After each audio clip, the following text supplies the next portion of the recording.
PWNT, the worldwide leader in Disney Parks news. This is ParksCenter.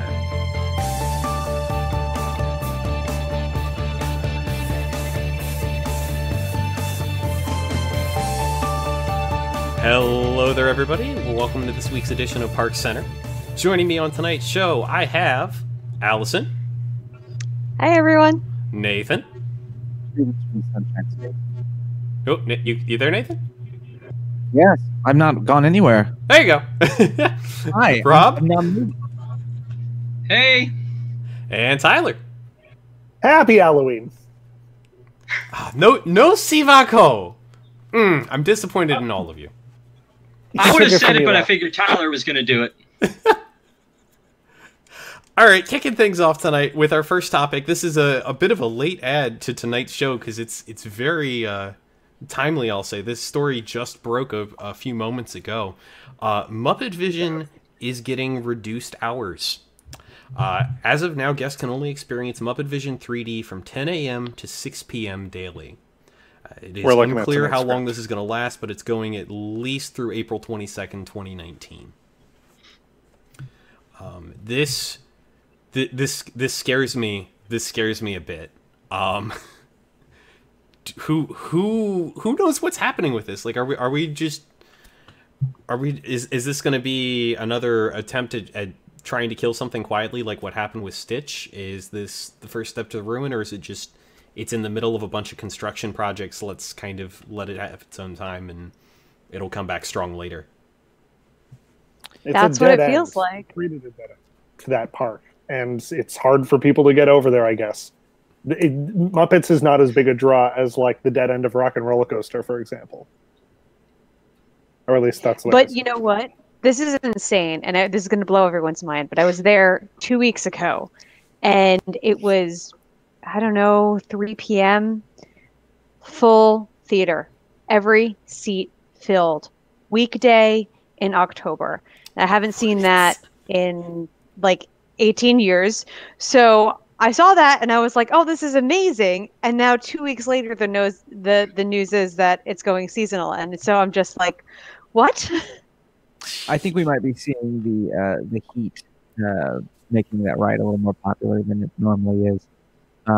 Simply because now it's a little cooler. Maybe they're realizing that there's a reason to pick a seasonal. Right? People don't need to get out of the heat as much. Now, I think everyone should just go to Muppet Vision because it's amazing and it's one of the best things in that park. I think it's going to be a lot harder to get rid of than Stitch because Stitch, it wasn't Stitchland, you know. This is a very specific place with a restaurant and a gift shop and that.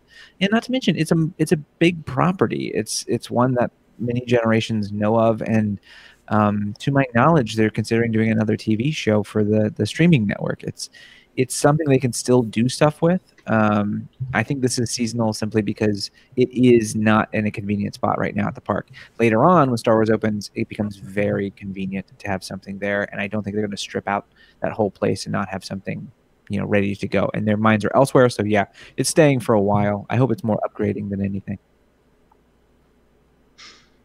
Yeah. I would say, you've got Nathan was saying, you were saying that like there's a whole land, but I feel like they've been backpedaling from that as a land. I mean, yeah, Muppet's Courtyard, but then all of a sudden they changed the name to the Grand Park. Pizza Rizzo opens up, but it's not really themed heavily to Muppets. So, I mean, I feel like you could easily erase Muppets if you wanted to. Now, that said, I think that would be a travesty and a crime. But what bothers me is they just closed Pizza Rizzo, so obviously it's going to start getting slower there because there's not, for the amount of people who actually were coming to eat there. Now you don't have that option there. The only thing there is Muppet Vision. It sort of makes sense to shorten the hours, I guess, but it's disappointing if it's going away. Yeah, that will be quite the loss if it's actually gone. Just like a Bugs Land was a bit of a loss when it's gone, but we do have quite a bit to look forward to with what we're going to be getting in place of what was in a Bugs Land. We have got full attraction, restaurant, and store lineups now for the Marvel Superhero Land that's coming out at the Disneyland Resort. This is huge. We already knew some of the details of what was happening here. Right now, all we've got is this wonderfully themed wall. Oh, y'all ain't seeing. Why are you not seeing this? Hold on. Though you're formatting of a Google there we go. Doc Sorry about that. There we go. So all you can see now is this this nice, lovely wall. But you will be seeing a lot more very soon. Or I shouldn't say very soon, but eventually. It's going to be much more exciting than that. We're going to be getting eventually, I believe this is in phase 2, we're going to be getting an Avengers-themed coaster in there. We don't have many details on that yet. What we do know a little bit more about is that we are going to be getting a Spider-Man interactive attraction where you're going to be able to shoot webs. This is going to be mainly a screen-based attraction, we believe, at this point. We also have a Doctor Strange show coming that we think is going to be very similar to a show that we've got on the Disney Magic Cruise at the moment. It's kind of a Jedi training academy for Doctor Strange kind of deal. We're going to be getting some dining options. The greatest pun, I think, in the entirety of the land is that Ant-Man has a microbrewery.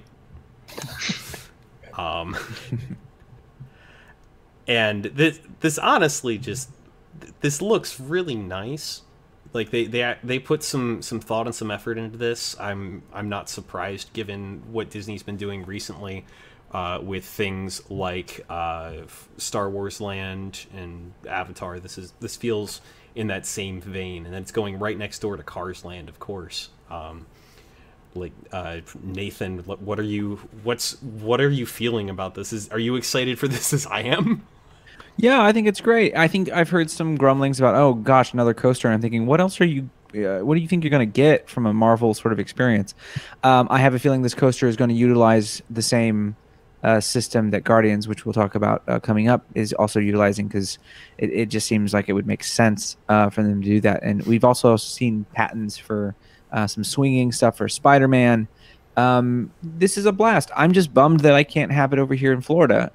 And hopefully with the 20th Century Fox thing, they'll figure out some sort of deal to make with Universal, and we can finally get things back on track to have some of these attractions be here. But at the same time, gives me a reason to go over to California Adventure, which is always a good call.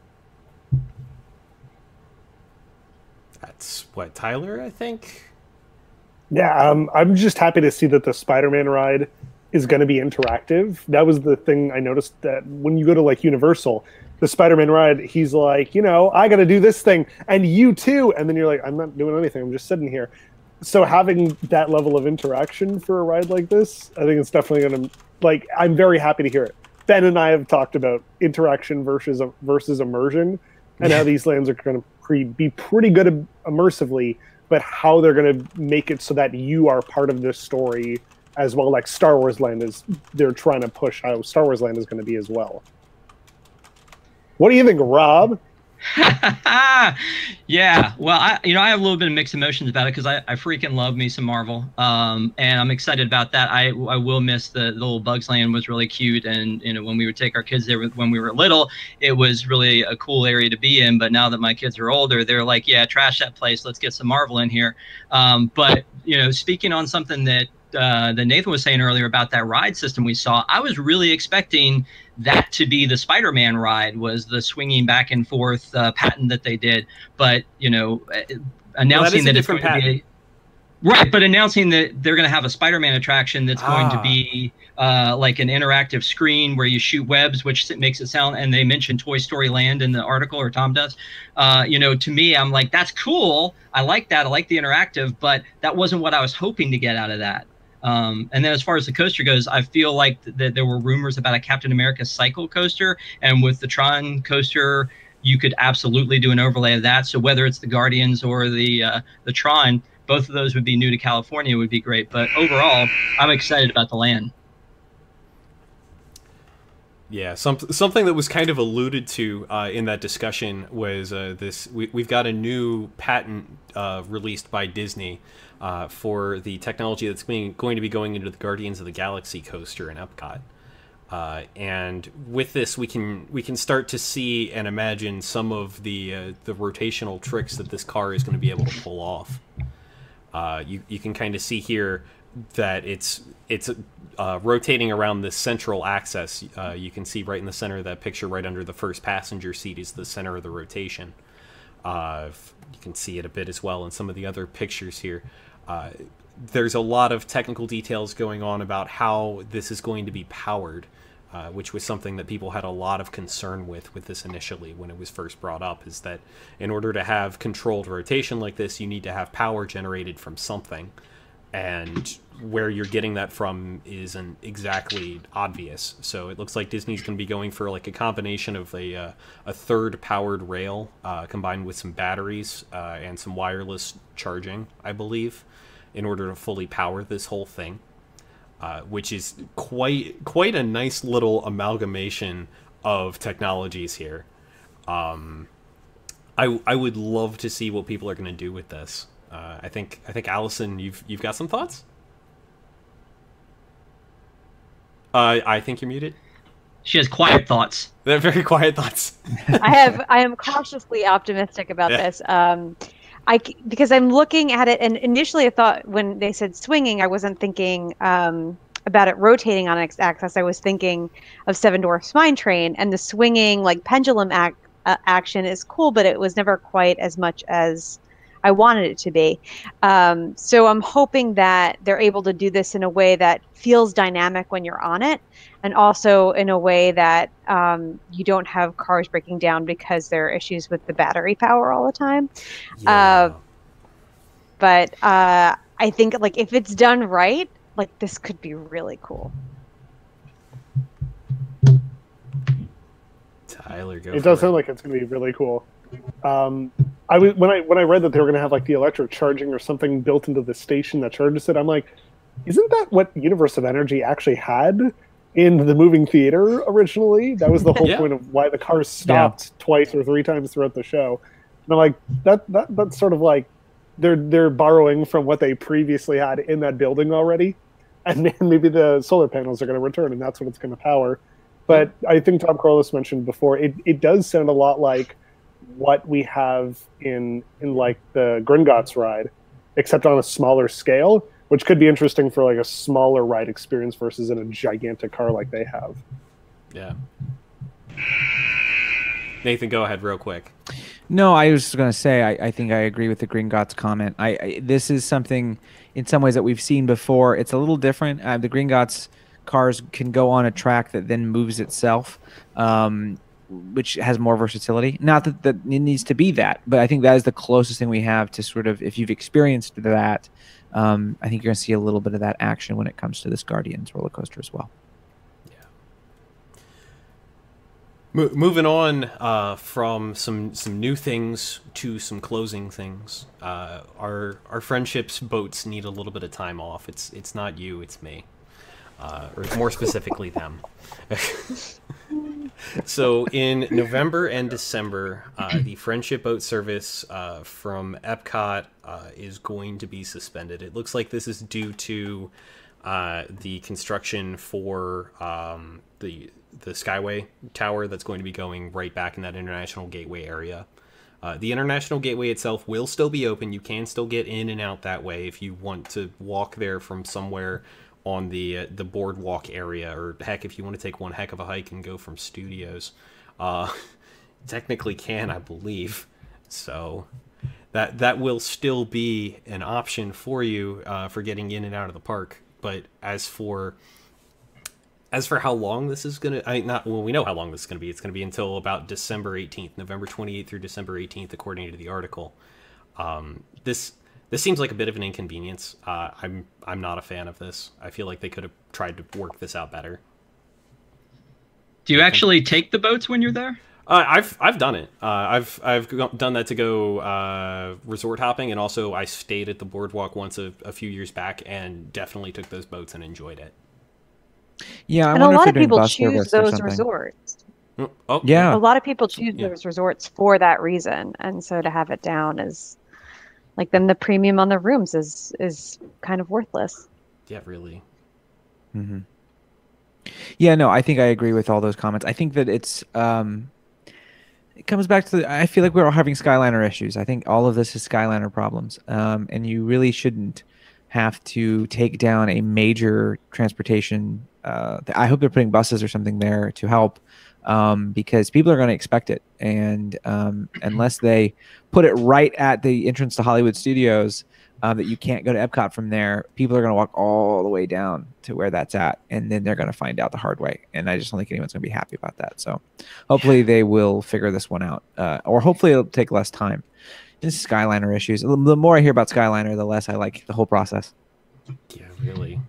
Yeah, I was going to say, though, that, like, for me, every time I walk by them, I look at the line and go, I'm just going to walk. Like, you know, as far as a premium for those hotels, I feel like the premium is how close you are to Epcot and how close you are to Hollywood Studios. So to me, like, you know, I don't see that as much of a inconvenience, and it's a short amount of time. But again, just for me and my family, like, we just usually don't wait for those boats, because you got to wait for the boat to come, and then you've got to wait for the people to unload and load back in. So it always takes a lot of time, and which is one of the fears I've got of the Skyliner, like how, like, that load and unload time, who knows what that's going to be. I'm sure they have a plan, but right now I'm not sure how that's going to work. Yeah, that is a fair point. You've got kind of the same congestion you got with the bus systems almost. Moving on to something, I guess, a little bit more positive here, and also a lot of peas. Goodness, we've got really two pieces of news to share about the Play Disney Parks app. First off, we've got that they will be adding some new content for Pandora and the Art of Animation Resort. Which honestly, like, this seems kind of cool to me. The find Simba in the gallery, like, you just kind of walk around and do like this scavenger hunt around the hotel, finding all these different pieces of art scattered about. That seems like such a neat, easy idea. And then combine that with kind of, I think we've had something very similar to this, if not exactly this, before, back when Pandora first opened, where you could get on, I think it was Facebook Messenger, and have this conversation with a bot that would talk to you about Pandora, the land itself, and things like that. So there's not too terribly much new from that at this point. And then the other story included in with this is that you will now be able to get pins for the achievements that you complete in the game, which is kind of a neat little concept, except for the fact that you do have to pay for these pins, and you are paying full price for these pins. They are $15 each. Like, they're neat little pins. I think that's a really cool idea to give folks something that they can have when they get these achievements, but just like, what the heck? But do you really need to get the achievements to get the bat? Like, they're gonna sell them to you either way. They're gonna be at pin traders. Like, it's just another way for them to make money. I have no issue with that. But yeah, I think the Play app I have issues with in general. I think it takes away from people experiencing the park or each other. I know there are people with kids really seem to be jazzed by it, because maybe it does help with that. I don't know. I just don't think it's for me. Maybe it's nice that they're starting to make things tangible a little bit, right? You have these pins, and maybe eventually we'll have some more tangible stuff, where the app at least interacts with the surroundings, sort of like the Epcot. I'm forgetting the name of it. The Agent P experience. The World Showcase game, yeah. Right. At least that has some sort of aspects that really do interact with the environment that you're in. So if that's something that they're interested in, then that's a positive for me. Mm-hmm. We've tried the app, and it was actually slightly entertaining for a certain period of time, or at least for two grown adults. Like the trivia in Pirates, for example. In the Pirates queue, I'd argue there's not a whole lot to look at all the time, so it definitely passed the time. After the achievements, though, I was like, okay, well, it's a digital achievement. It's not like I'm going to get to keep anything if I remove the app entirely. The pins are a nice touch, but yeah, the price point is still pretty crazy. But lots of P's there. But I like you mentioned the messenger thing from Pandora. I like that, and I think that's going to help enhance that area or the lineup. Like, it sounds like it might be like a Pokemon Go sort of thing, where it's like you can find these hidden creatures in the lineups of these rides. And if it's going to be slightly like that, or present more information, like in line for Navi River Journey, then I'm all for that. Yeah. Speaking of rivers, Boo! Welcome. hey, they can't all be winners. Yes, the king of transition strikes again. So going in River Country's old spot is going to be a new DVC resort that is very loosely in the same spirit that River Country was, if you can say that. We heard some leakage from Disney about this earlier. The resort might be called the Disney Discovery Lodge. They were surveying folks about what they thought about the name and the concept. But they have announced that they are doing some sort of nature-based resort in this space for DVC folks. This is going to be over 900 rooms. It'll open by 2022. And this... It seems kind of cool to me. Honestly, I really hope they do a good job with the pools. Just, I mean, you're taking that space. You've got to have a nice pool. What are we thinking about this? I have a lot of nostalgia for River Country because I spent a lot of my childhood there. But I have long ago given up the ghost that it is coming back. So I just love that it's going to get developed, and it's going to get developed in ways that are going to have hints and little the inside baseball things for me to notice if I stay there and like bring my future daughter there and talk about what was once there. And I do hope that as Ben, you mentioned, that they do an amazing job on the pools, and that a lot of that you can see the swim and hole aspect that was once there. But I'm super excited, even if it's not perfectly on theme to the old school 70s River Country. Yeah. I think it looks pretty good. I'm hearing mixed things online though about the design of the building. A lot of people are saying that it's pretty like general looking. Other people say that it looks like it feels like a nature place. It definitely is enticing to go stay there given the history of River Country. Although I'm not sure how much history they're going to like put into it. Like it's not going to be a River Country Museum, as lovely as that would be.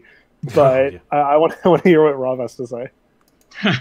Well, does anybody look at that and see sort of like the Incredibles, like pavilion at California Adventure, like that queue area looks very similar to that, right? Sure. Plus, this is like, I mean, to me, it doesn't look like it belongs in the wilderness. It looks like it's like almost like the rich people who are vacationing in the wilderness. I mean, it doesn't seem to match up with the stuff around it. Like the Wilderness Lodge really fits in there.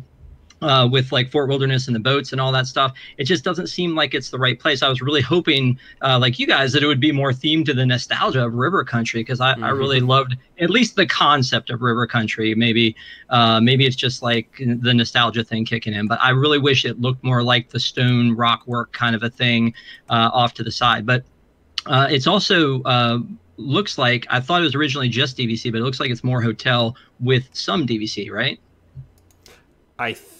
Is that accurate? I didn't see anything in the article saying that. Let me pull this back up real quick. Over 900 rooms in Disney Vacation Club villas across a unique variety of accommodation. I take that back. There is indeed a decent quantity of this that is normal rooms, it looks like, as well. I misspoke earlier. Well, it says we'll include 900 rooms. You're right, and proposed Disney Vacation Club. So it sounds like it's actually going to be on top of the 900 rooms. So I mean, that'll be cool to have another almost Magic Kingdom hotel that's going to be there. But again, I just wish the theming, and this could be early, but looked a little more like River Country. Very good catch on that, Rob. Thank you. Well, that's all I can do, brother. And moving on from River Country to Tom Sawyer's Island, which I think is fitting. And also, oh my gosh, we're finally going to talk about it, guys, after 3 weeks. Are you ready for this? Are you ready? It's happening. It's really Tom happening. Sawyer's Island. We're actually talking we're out of time. Sorry. Next time we'll... So I know we've been building up to this for a while if you've been watching the show. But honestly, the story isn't that huge, but... It's worth noting and talking about a little bit here. The Walt Disney World website is currently listing Tom Sawyer's Island as closed from October 14th through December 21st. And this article originally came out on October 6th. So there honestly was very little notice, relatively speaking, for this closure. It was about a week notice before we knew this was going to be happening. Yeah, I'm sure all 5 people that go to Tom Sawyer's Island are going to be real crushed. Yeah, Ouch. I mean, you're not wrong. Yeah. And no one plans their vacation around Tom Sawyer's Island, unlike the friendship boats and access to that. Yeah. But I'm kind of like, all right, well, if they're refurbishing this, like, can we bring back Aunt Polly's? Because that was like the best counter service. It's still there. It's still there. They just never open it because the place is abandoned because you have to take a raft to get to it. Build bridges. Do stuff with it. Tom Sawyer. Why is it even Tom Sawyer? Like the bridge. There's a boat that goes all the way around. But it never stops on the island. Yeah.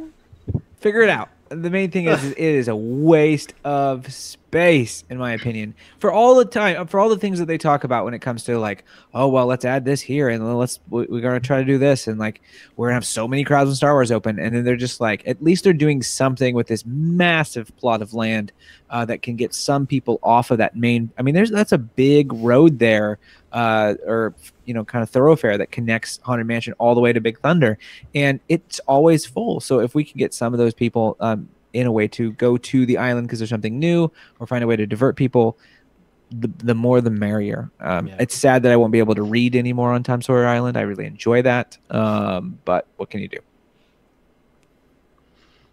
Like maybe it's just me, but I distinctly remember sitting on that island eating a sandwich and just like being at peace. Like it was this very nice, seldom found, just quiet place you could go to, and there was not much going on. There wasn't any rush or pressure or anything.